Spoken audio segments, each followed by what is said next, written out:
Vidya News Now. Our top story tonight. After covering the recent leak of the Gex Jr. prototype, it was brought to our attention here at Vidya News Now that several prototypes from Frontline Studios had been leaked onto the internet on April 2nd.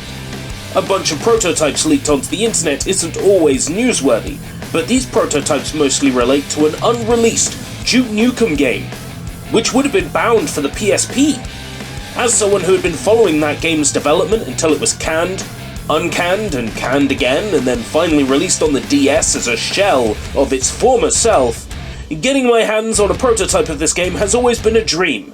And now, like Masato Nakamura, we can see that dreams come true. There are several builds, none of which work on a standard retail PSP or on a PlayStation Vita through homebrews such as Adrenaline. In fact, these prototype builds only launch on older versions of PPSSPP, whereas newer versions can tell we're trying to feed them unwanted garbage and refuse to open their mouths for a delicious spoonful of unfinished slop. There are builds from when this game first lost the Duke Nukem license, replacing the titular tit-slapping, booze-binging, heat-packing, red-blooded American for a wimpy bearded man named Matt Mayhem. All the way up to builds that are very close to the final retail state, including one with a UMD authoring certificate, implying that it may have been at the stage of being shown at events or previewed for magazines. Even though this build is ready for preview, it certainly isn't ready for sale. Plenty of bugs. Oh, Duke, what can we do to thank you? How about some time alone with one of those mannequins?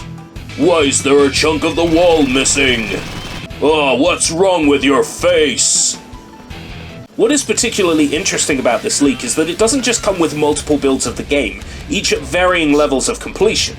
It also comes with all the 3ds Max environment files and textures, concept art, video recordings of each of the game's cutscenes, and, most pertinent of all, someone done left the source code laying around. So if you're a PSP hobbyist homebrew developer who could really use a third-person shooter base for your next project, you should really take a look at the source code, because an opportunity like this is so rare, if it was Steak, it would be running around the field yelling "Moo!" Would this have been the Duke Nukem game we were craving at the time? No. Nothing could live up to the false hope and smoke and mirrors of the original Duke Nukem Forever trailer. However, I would have absolutely played this back in 2009 when it was initially announced. Perhaps not by the time it was due to release in 2011, as Gearbox had brought out Duke Nukem Forever by that point. Say what you want about that awful trash bag of a game, at least it looks decent and plays well. The same can't be said about Critical Mass, but there's still something about this prototype that makes me wistful for what could have been.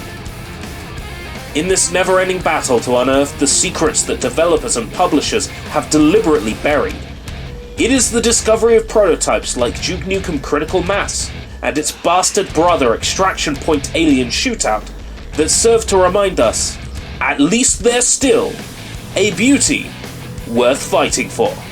This is Echo from Vidya News Now, the only name in gaming news that you can trust.